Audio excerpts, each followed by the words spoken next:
Dear students, dear colleagues, this is a lecture from the University of Pécs, Hungary, 5th medical faculty, 5th semester, 5th year, first semester, and you know that psychiatry is taught in 2 semesters during the 5th year, and in the final year, in the 6th year, there will be a final exam after these 2 semesters and 2 semester exams which happen during the 5th year. Some general knowledge during this second introductory lecture to psychiatry. First, what you have to know that in every week there is 1 lecture, and you will be able to reach the lectures by these video recordings. These recorded lectures can be found, will be found at the psychiatry.pote.hu website, where at the e-learning part you can find all the video recordings of the lectures, and this is the second lecture. The other issue which should be mentioned, that for your education the recommended literature is the Kaplan-Sedok's Synopsis of Psychiatry textbook, and beside this there are 2 notes which were edited by our university and written by one of my colleagues. One is a short note on psychiatric interview written by Maria Shimon, another note which was written and with the title Basics of Psychopharmacology, also by Maria Shimon. These 2 notes can be used beside the official book, beside the recommended lectures, and beside the practices, the classes you attend every week once in 2 hours. So this is the structure of our psychiatric education, and I hope that these recordings, these video recordings of lectures will be helpful during your learning. So this is the second lecture. First, the previous lecture was an introduction to psychiatry, and the most important symptoms were mentioned. I introduced the term psychosis and compared it with the non-psychotic problems in psychiatry, and also I led you through the most important behavioral features which can be found in psychiatric patients. So today we deal with the psychiatric interview, and do not forget that there is a note for you on this written by Maria Shimon, which has a green color. The cover is green. We can call this as the green book, and I very much recommend you to use that short book, that short note for this lecture and for your general education. Okay, as an introduction, I'll show you this picture, which is very much seen as a picture by a surrealist painter, for example, Dali or others. Matisse should draw this. And what you see here is a picture of a schizophrenia patient who expressed his view on his world during the 1950s, where you see a whole globe, a big face. Instead of the 2 eyes, you can see 2 hospital beds. You see a strange machine, which is a ECT, electroconvulsive therapy machine from the 1950s.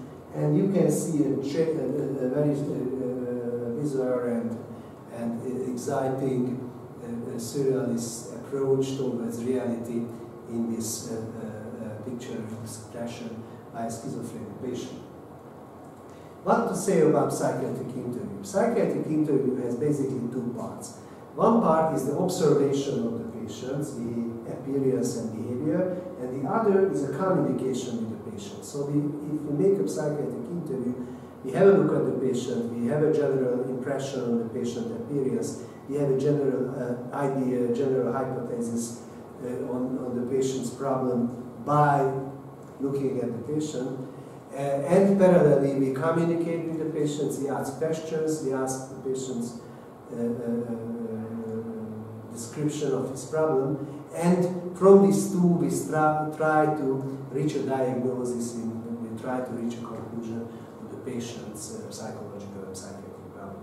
Let's see a few examples. For example, the anxious patient has a typical appearance. The patient is sweating. If we do a the checking of the vital signs, we can see that there is tachycardia, frequency of the heart and elevated blood pressure also can be seen, and the whole experience of the patient expresses an inner tension and inner anxiety. Another typical example is the manic patient who is overactive, who is hyperactive, who speaks very quickly, and whose appearance is also very typical. Great colors, very intensive colors by the dress, by the makeup, and by the coloring of the hair, and all these makes the impression that the patient is somehow happier than it should be. The opposite is the depressed patient, who is very much withdrawn, who is very much narrowed, who shows the appearance of a sad person, and whose speech is very slow, whose answers come with a latency, with a very slow tempo. So this is also a typical appearance of a classical depressive patient. The paranoid patient, the delusional patient, also shows by the whole appearance of the patient is an expression of his suspiciousness. So suspicious and sometimes hostile appearance is what we can see in the case of paranoid patients. And the loss of hygiene and strange dressing can be seen in the case of demented patients, which also many times are very characteristic and typical appearance. And beside the observation of the patient appearance and behavior, as I have mentioned, the communication with the patient is very important. During the communication of the patient, there are basically there are two parts of the psychiatric interview. The first is to evaluate the psychiatric history, to collect and reach more and more information on the patient's history, on the patient past. This will see the different parts of this interest in the patient past. And the other is the examination of the mental functions. We adapt towards reality by the usage of mental functions. Our sensorium should be clear and open towards the environment. Our orientation should be intact. We should use well our memory processes to well adapt to reality. Our perceptions should be valid, and our thinking, our mood, and other aspects of our mental functions should work properly and should work intactly for a proper adaptation towards reality. And during the psychiatric examination, we need to examine these different mental functions. I will show you this in the next minutes. And also, if I refer to the Green Book, to the psychiatric interview book written by Shimon, you will find these mental functions described in details. Let's see the most important parts of the psychiatric history, which also we call anamnesis. The first is the family history. We know that many psychiatric disorders has a genetic background. So we very much need to explore in the history of the patient, the family history of certain diseases. If you see a patient with a picture, a clinical picture of schizophrenia, we should be very much interested whether the patient has a schizophrenia relative among the parents or among the uncles or the grandparents, because we know that schizophrenia has an inherited nature. If somebody has a first-degree relative with schizophrenia, then that person's risk for schizophrenia is 10 to 15 times more than of persons who do not have any schizophrenia relative. The same can be seen in the case of bipolar patients. We also know that Alzheimer has a genetics, today it was explored, alcoholism has a genetic background, so all these are very important. Previous somatic illnesses also should be explored because we are medical doctors and psychiatric interviewing is part of the medical examination. So all these somatic illnesses, hypertension, diabetes, and all the other somatic illnesses are important, and also the treatment of these somatic disorders, because some medical treatments can have psychiatric side effects. For example, high dosages of steroid treatment can result in depression, so these are very important, or all of these are very important. The next point is the previous psychiatric disorders, psychological problems, and their treatment, which we are interested in, because these are very informative. If I see a patient with the clinical picture of mania, and I know that this patient was hospitalized because of bipolar phases for 10 times, then it's a very, very important information. It can be understood. But also we have to be very cautious with this, because it doesn't mean that if somebody has a diagnosed psychiatric illness, it should be repeated by the same way at the next, in the next future.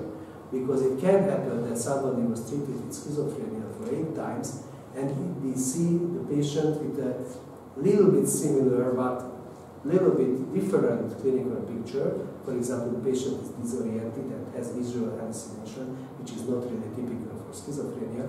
And this should recognize that this episode is not a next schizophrenia episode, but this is a delirium which is caused by, for example, a somatic illness.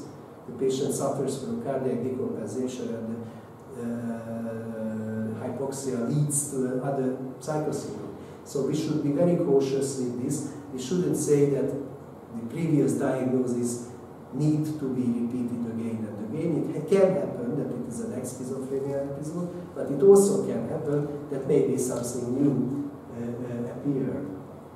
Social history also important, where the patient lives, where the patient, which are the patient circumstances, social circumstances, whether the patient works or not, the patient is married or not, the patient has children or not, or he lives with his parents, etc., etc. So these are all very important information. Developmental history, what happened with the patient when he was an embryo, the prenatal history. In some cases, for example, in the case of intellectual disability, which was previously called mental retardation, prenatal information is very important. For example, the mother suffered from a rubella infection, which can cause mental retardation, or the mother suffered from influenza virus infection, and we know from great epidemiological studies that influenza virus infection during the pregnancy of the mother increases the incidence of schizophrenia 20 years later in the embryo.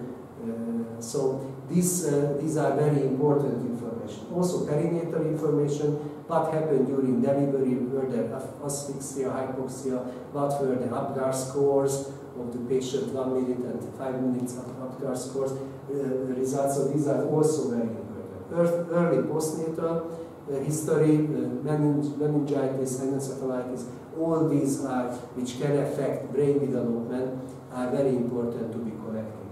Milestones of psychomotor development also, from many perspectives, are important, from the perspective of mental retardation, schizophrenia, bipolar illness, maybe antisocial behavior. Recently it was discovered that some neurodevelopmental aspects are contributing to the development of antisocial personality disorder. So when the patient started to stand up, walk, talk, and when toilet training was introduced, these are very important, because if these were delayed, it reflects on the disturbed and aberrant neurodevelopment.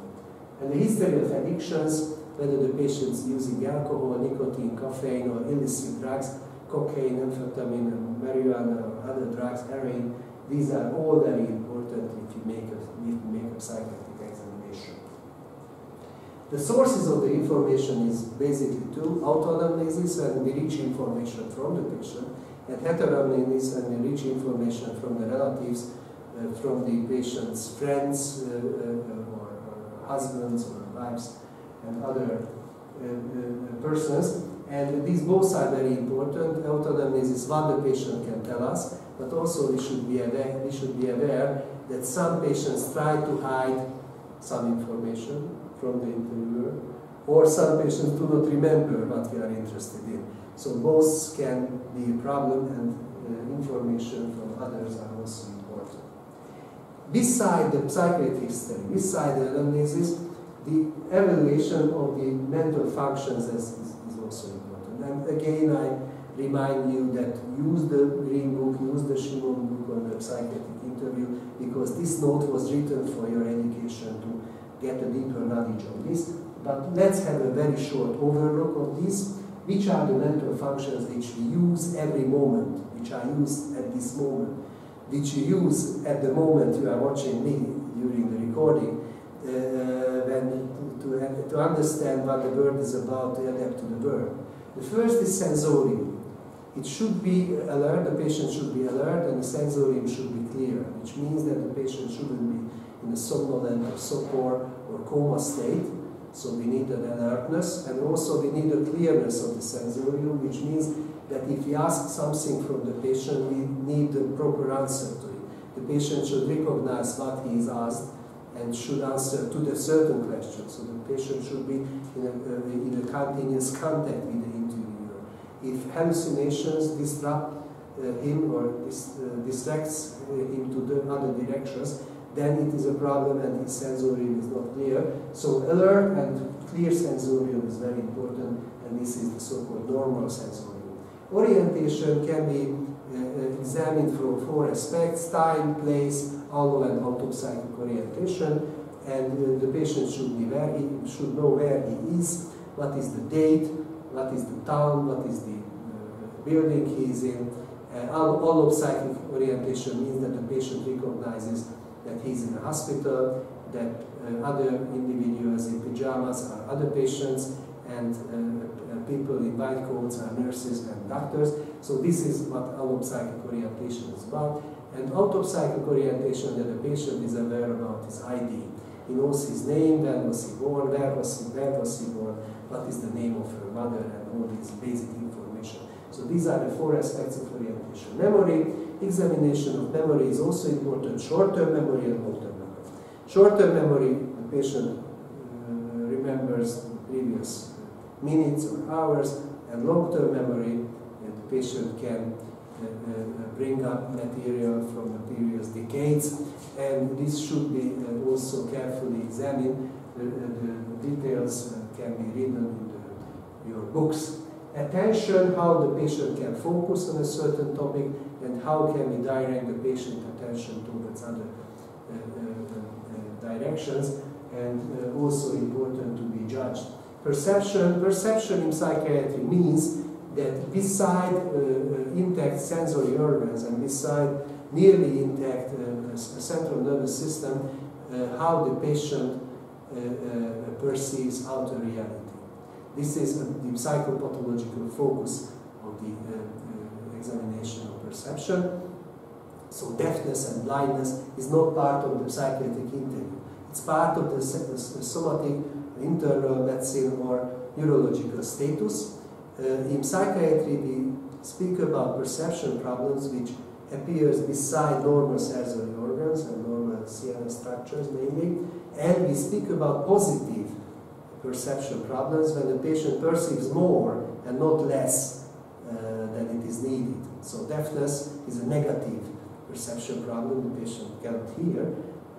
Positive perception problem is a hallucination when the patient perceives more from outer reality than it is considered as normal. And here, in the case of perception, we can divide 2 bases and learn 2 basic symptoms as hallucination, which is a perception without an outer object. The patient sees a tiger coming in, and this is called a visual hallucination. He hears a voice, which is called an acoustic hallucination. Or illusion, when there is a misperception of an outer object. The patient walks into a dark room and sees a person standing in the corner, and the patient switches on the light, then he recognizes it's just a coat. This is a typical example for illusion. So in the examination of perception during psychiatric interview, we mainly focus on these positive perception problems. We have to observe the patient's thinking, examine the patient's thinking, how quick is it, how slow is it, how logical, how coherent is it, or how illogical, how incoherent is it. Here is a symptom which is called looseness of associations or incoherence, which means that there is no logical connection between the certain words or between the certain sentences. This incoherent thinking is a very typical example in the case of delirium patients or in the case of schizophrenia patients in some cases. The content aspects of thinking are delusions, which we have learned during the first lecture. It's an error thought that the patient cannot be influenced to give up, and it's connected to his ego. And we have learned that there are different forms of delusions, as persecutory delusions, and jealous delusions, and other. And also we list to these content aspects of thinking, phobias and obsessions and compulsions, which during the first lecture I have already mentioned. We have to see and we have to judge, we have to examine the patient's mood. The name of the normal mood is euthymia. If the patient's mood is elevated, it is called hyperthymia. Low, it is hypothymia. And also very important that the general appearance of the patient, the observation of the patient behavior, movements is important in the judging of the mood. And also we should ask the patient, what about your mood? How do you feel? Do you feel depressed or do you feel a little bit elevated in your mood? So this information which the patient gives us is also important. Effects are also important. As mood is a general, more general issue, effects are small components, or emotions effects are small, moment-to-moment changing aspects of our emotional life.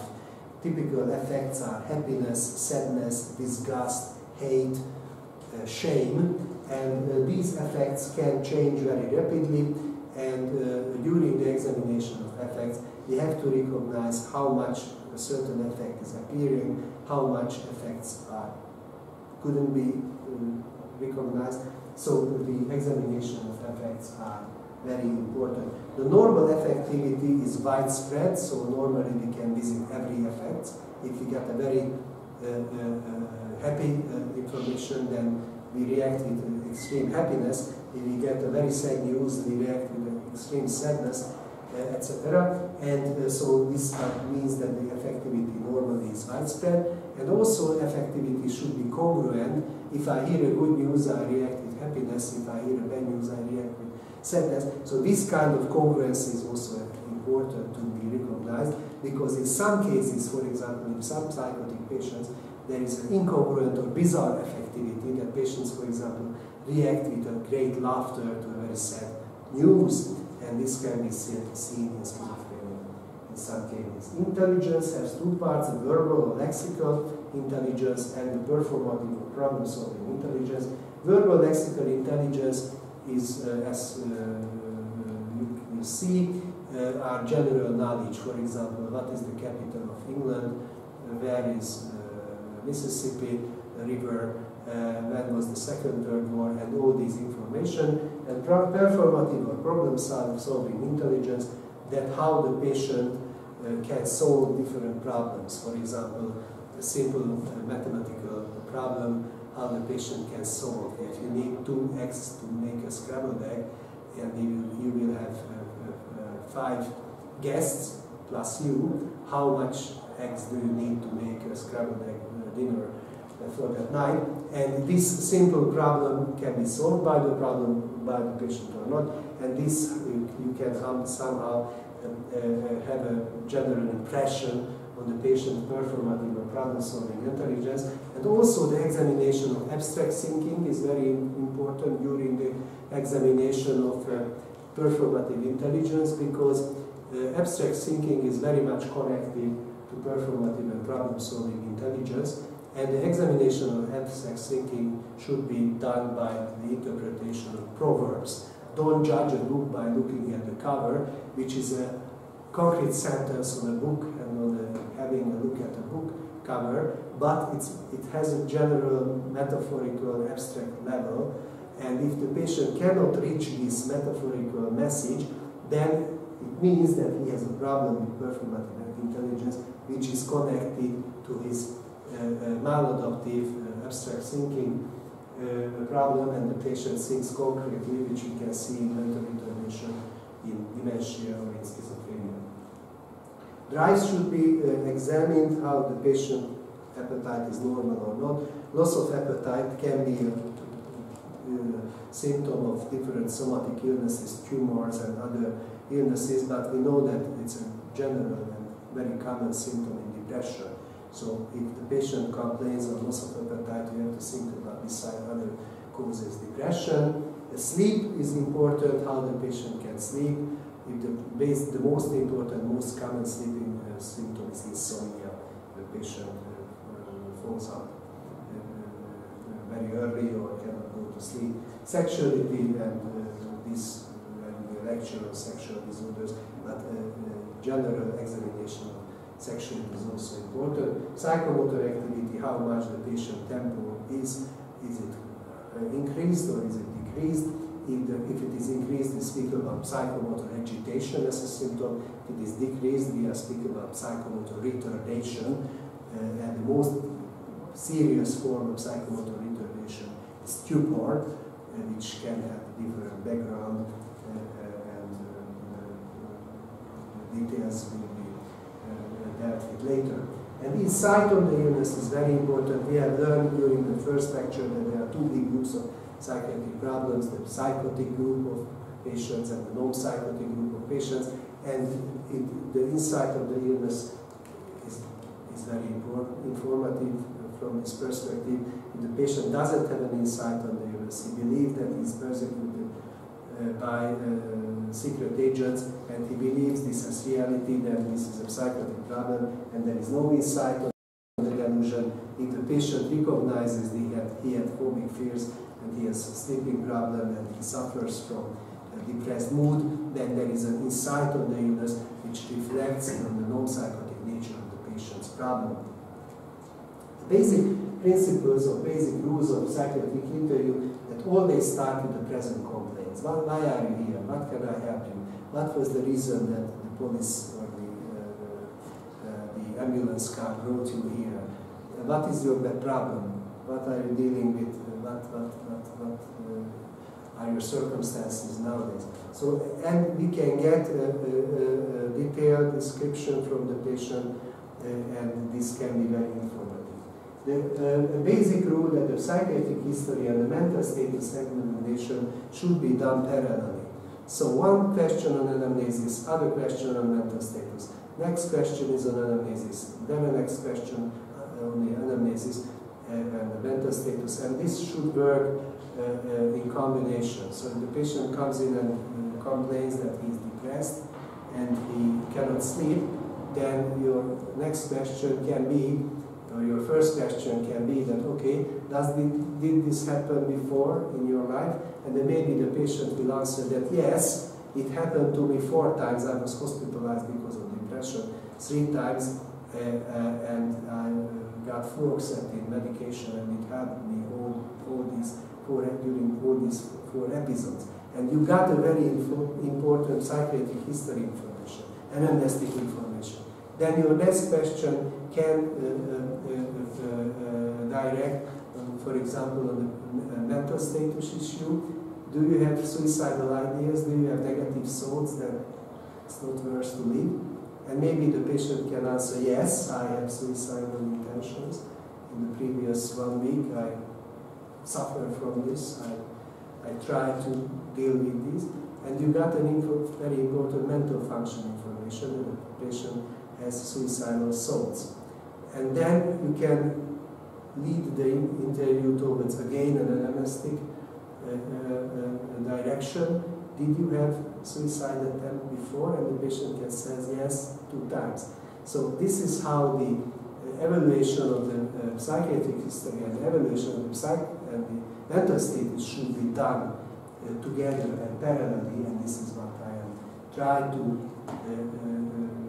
emphasize here.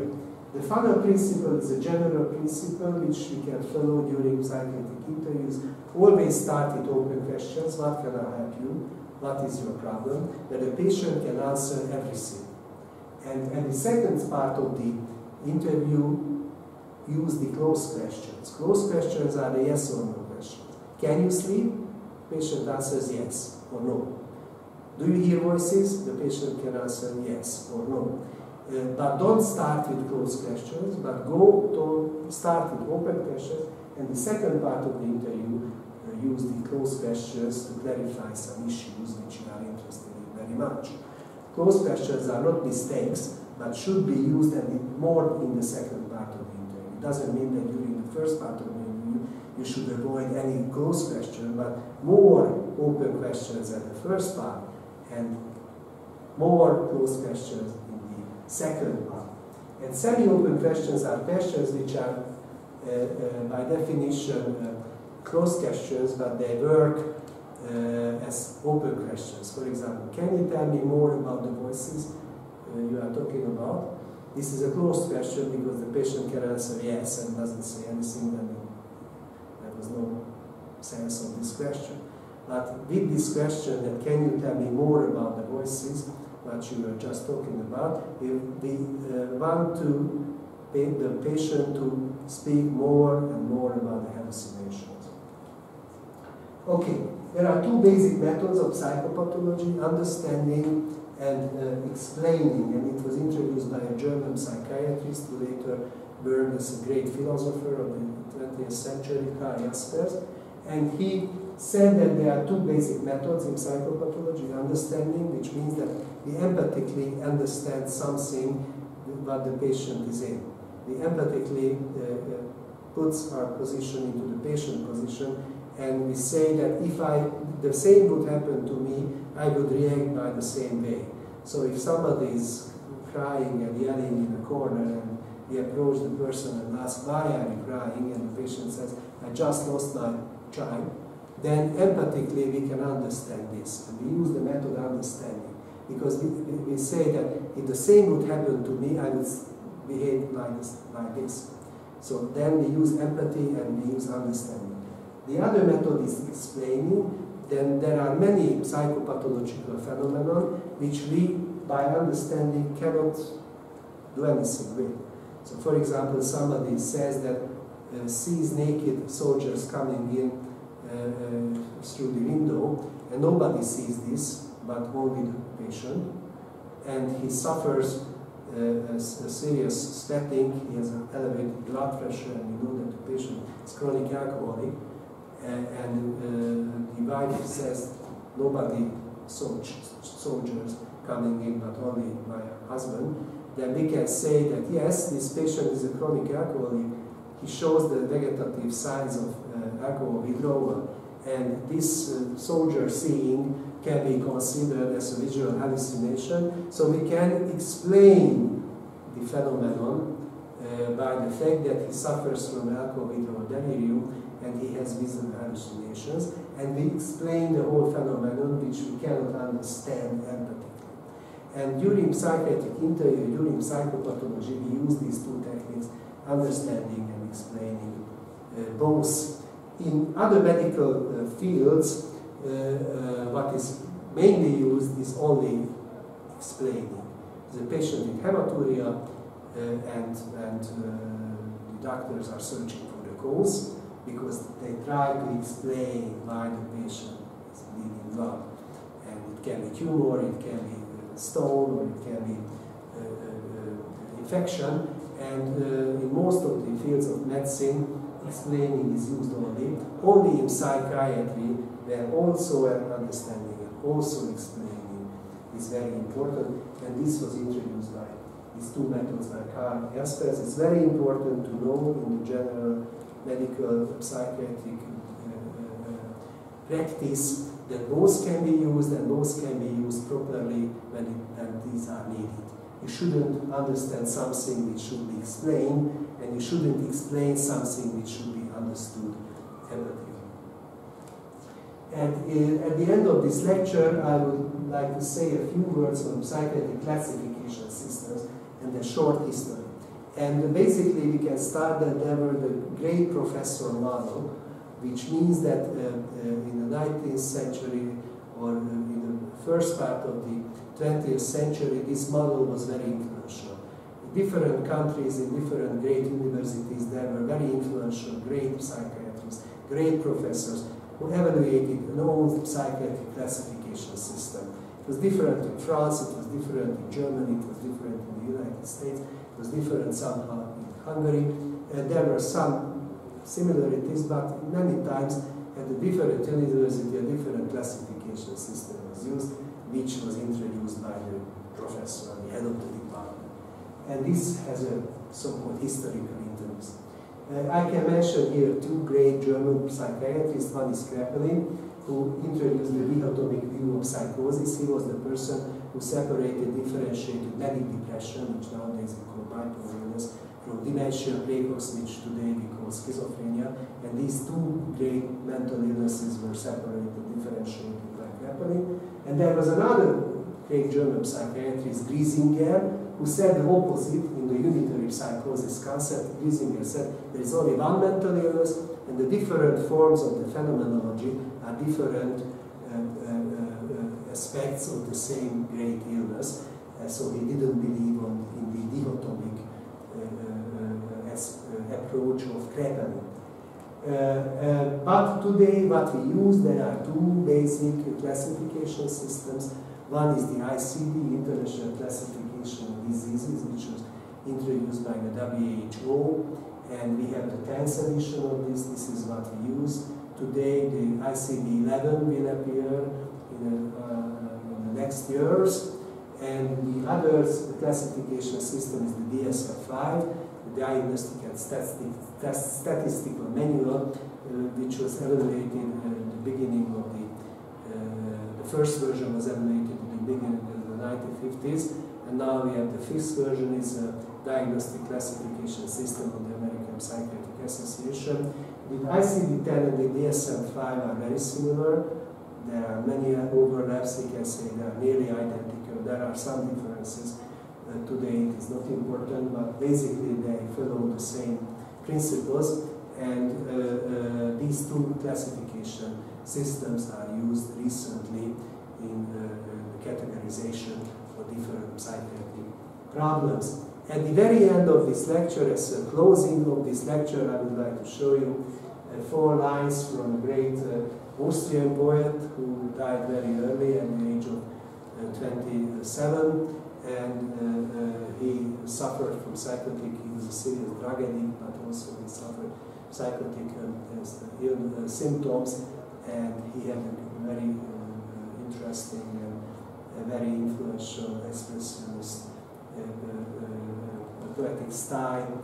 And with these 4 lines, I would like to finish this lecture a little bit focusing on the fact that psychiatry and the world of the psychiatric patient is not only a defective, negative world, but also it explores very interesting fields of human experience.